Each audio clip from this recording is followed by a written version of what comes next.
बाहर घूमने गए ना। अब इसमें हम लोग कर भी क्या सकते हैं, माँ है नहीं, बाबूजी घर में अकेले हैं। अब ऐसे में भला उन्हें अकेले छोड़कर कैसे जाते। हाँ, तो मैं जाना भी नहीं चाह रही थी, वो तो बाबूजी ने ही हम लोगों को जबरदस्ती भेजा ना। अरे तो मैं तुम्हें दोष कहाँ दे रहा हूँ स्वीट हार्ट। ऐसा करो तुम चेंज कर लो और बाबूजी के लिए खाना जल्दी से बना दो। हाँ हाँ, मैं तो जा ही रही थी, पर आपने ही बातों में उलझा रखा था। अरे मैं तो तुम्हें सुलझाना चाहता भी नहीं हूँ, उलझा कर रखना चाहता हूँ अपने पास। बाबूजी बाबूजी झूठी कहीं की। ठहर ठहर, अभी आ रहा हूँ, ठहर।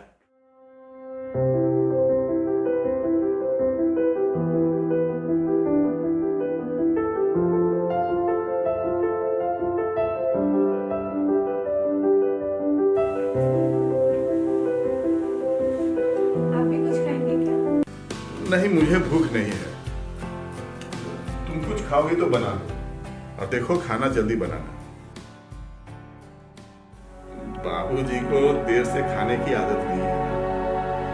वो तो खा रहे हैं। ये तुमने जल्दी खाना बना ली। नहीं, ऐसे क्यों देख रहे हैं? आपकी वाइफ हूँ, घर की लक्ष्मी हूँ, और थोड़ी सी स्मार्ट भी हूँ। मैंने बाहर जाने से पहले ही खाना बना लिया था। तो क्या बाबूजी वही खाना खा रहे हैं?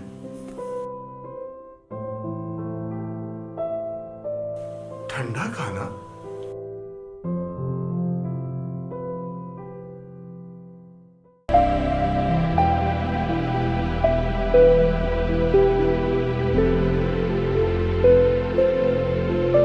हाँ, 6 घंटे में खाना बासी थोड़ी हो जाता है।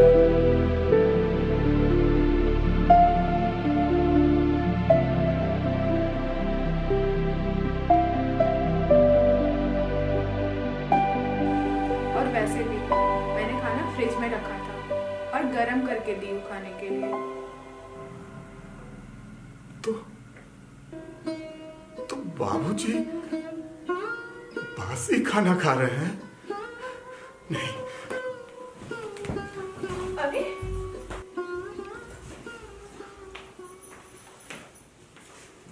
पापा, आप ये बासी खाना आप ये कैसे खा लिए पापा? बासी खाना कैसे खा लिए? खाने में हर्जी क्या है? कितना बढ़िया तो खाना है।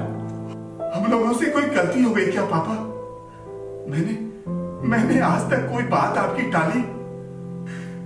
मैं सब समझ गया पापा, सब समझ गया। जरूर मेरे अनुपस्थिति में वीणा आपका ख्याल नहीं रखती होगी।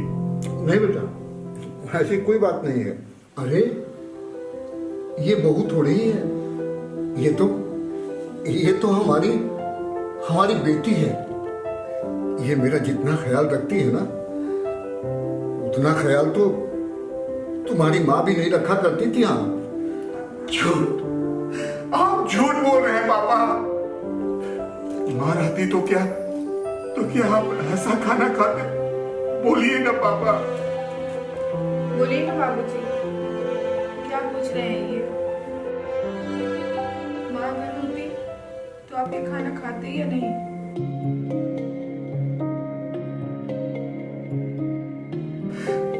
नहीं खाते वीणा, नहीं खाते। इसीलिए मैं फ्रिज नहीं ला रहा था घर में। देखो मालती, मैंने साफ साफ कह दिया है, मैं बासी खाना नहीं खाया हूं और नहीं खाऊंगा। रखो ये खाना अपने घर में। फ्रिज ला देने से तुम लोगों की आदत बिगड़ गई है, बासी खाना लेकर के आती है।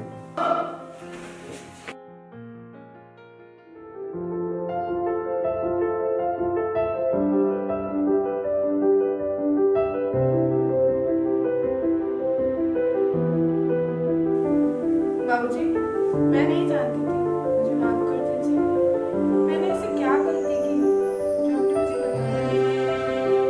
अब क्या बताऊं? विनोद की मां के जाने के बाद मैंने अपनी सारी इच्छाएं मान दी। उसके जाने के बाद मैं तो बिल्कुल अधूरा हो गया। आज के जमाने का क्या हाल है मुझे पता नहीं, सब पता है। मेरे दोस्तों की इच्छाओं के कारण बेटा और बहू के सामने उनकी क्या हालत है घर में, मुझे सब पता है। सब ऐसे नहीं होते हैं बाबूजी। पापा, हम दोनों से कोई गलती हो गई है तो हमें मारिए, डांटिए, समझाइए, तभी तो हम दोनों को अपनी गलती का एहसास होगा। पापा, बुजुर्गों के चुप्पी के कारण ही बेटा और बहू का मन बढ़ जाता है। आप दूसरों के तरह नहीं, आप हम दोनों के बाप हैं। आप हमेशा बाप ही बने रहिएगा। हाँ बाबूजी, आप मेरे लिए ससुर नहीं, मेरे लिए बाबूजी ही बने रहिए। आप खुद को अधूरा मत समझिए। हम आपका स्थान तो नहीं ले सकते, लेकिन हम दोनों मिलकर आधा तो हो ही सकते हैं, और आधा आधा मिलाकर ही तो पूर्ण होता है ना। अरे बेटा, जब तुम जैसी बहू मिल जाए ना तो पूर्ण ही नहीं संपूर्ण हो जाता है।